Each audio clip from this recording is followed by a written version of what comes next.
hello' everyone কেইটামান গুৰুত্বপূৰ্ণ প্ৰশ্ন আজি আপোনালোকক এই ভিডিঅ'টোত দিব লৈছোঁ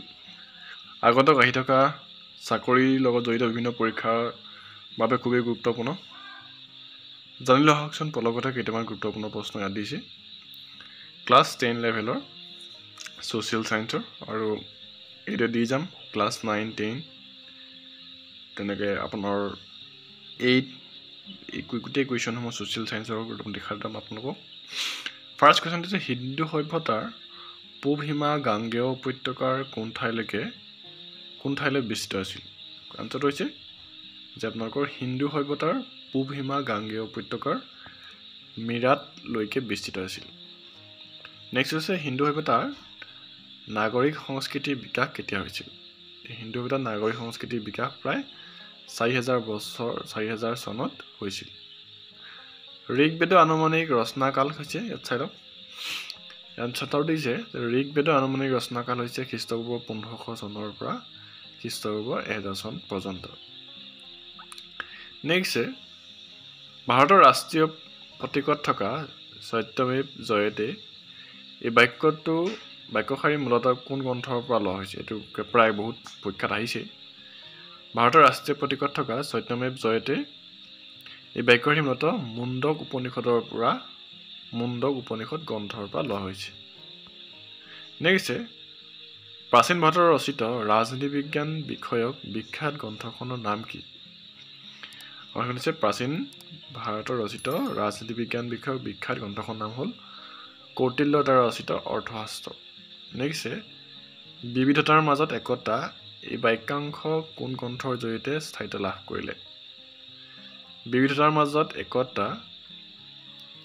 এই বাক্যাংশ পণ্ডিত জৱাহৰলাল নেহৰুৰ গ্ৰন্থ ভাৰত সম্বেদ ডিস্কভাৰী অফ ইণ্ডিয়া গ্ৰন্থৰ জৰিয়তে স্থায়িত্ব লাভ কৰে ভাৰতৰ ভাস্কৰ্য শিল্পকলাৰ কোনটো শৈলীক গ্ৰীক ৰোমান কলা কৌশলৰ প্ৰয়োগ হৈছিল ভাৰতৰ ভাস্কৰ্য শিল্পকলাৰ গান্ধাৰ শিল্পকলাত শৈলীত গ্ৰীক ৰোমান কলা কৌশলৰ প্ৰয়োগ হৈছিল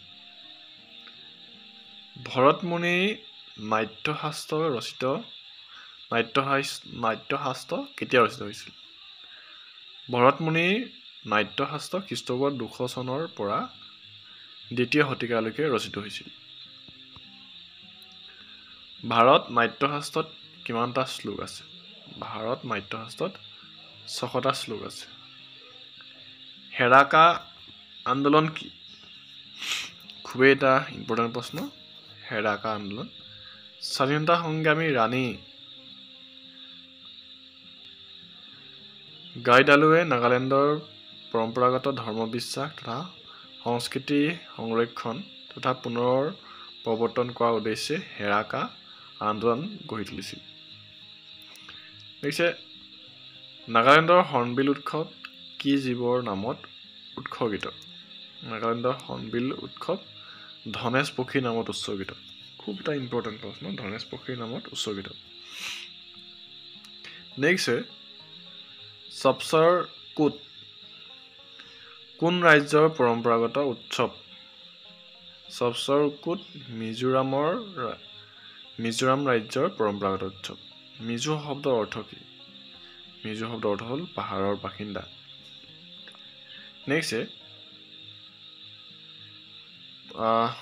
উত্তৰ পূৰ্বাঞ্চলৰ কোন ৰাজ্যত মাতৃতান্ত্ৰিক সমাজ ব্যৱস্থা প্ৰচলিত উত্তৰ পূৰ্বাঞ্চলৰ মেঘালয় ৰাজ্যত মাতৃতান্ত্ৰিক সমাজ ব্যৱস্থা প্ৰচলিত মণিপুৰী নৃত্য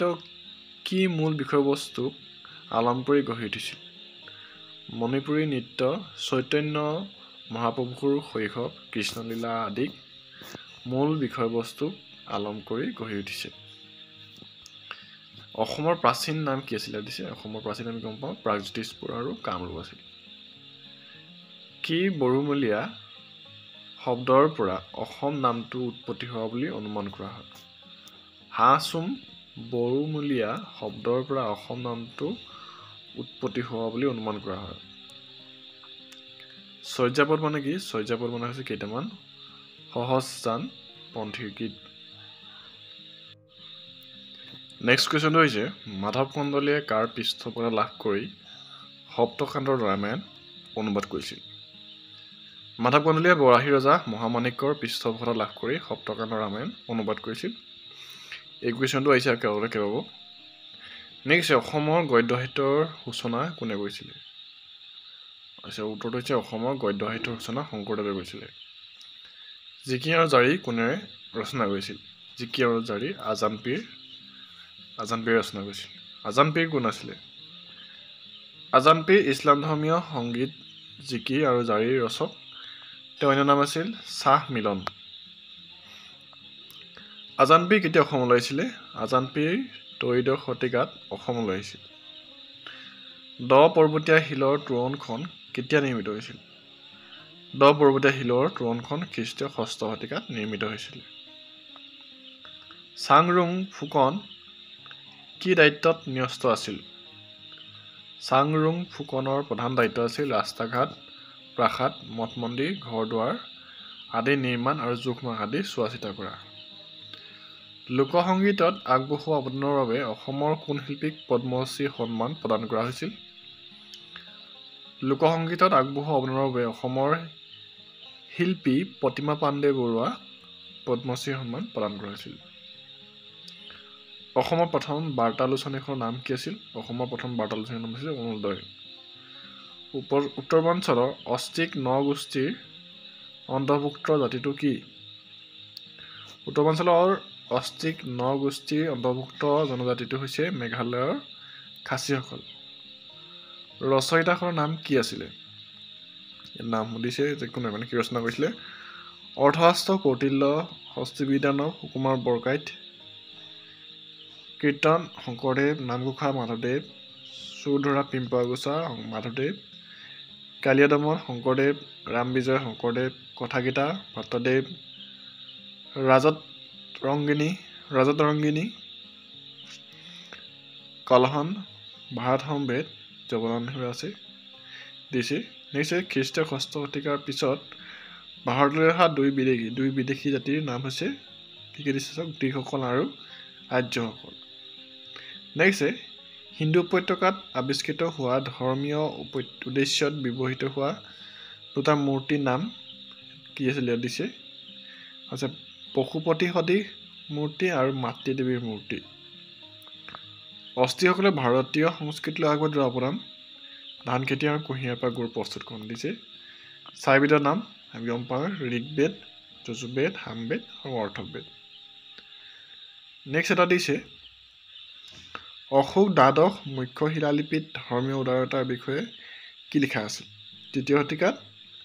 গিৰনাৰত থকা অশোকৰ দ্বাদশ মুখ্য শিলালিপিত লিখা কথাখিনিৰ পৰা এটা স্পষ্ট হয় যে এই শিলালিপিত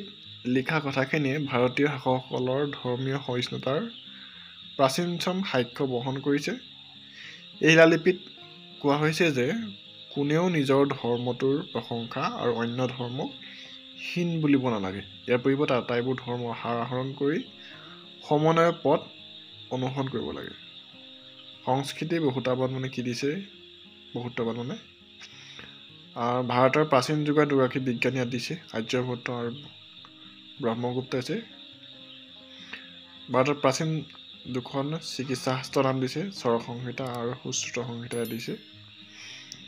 ভাৰতীয় চিত্ৰকলা কি ভাগত ভাগ কৰি দিছে বৃহদাকাৰ দেৱাল চিত্ৰ আৰু ক্ষুদ্ৰাকাৰ চিত্ৰ দিছে এইকেইটা আছিলে আজি গুৰুত্বপূৰ্ণ প্ৰশ্নটো প্ৰথমবাৰ যদি ভিজিট কৰিছে আমাৰ চেনেলত আপুনি ছাবস্ক্ৰাইব কৰিব নাপাহৰিব আৰু ভিডিঅ'টা লাইক কৰি দিব থেংক ইউ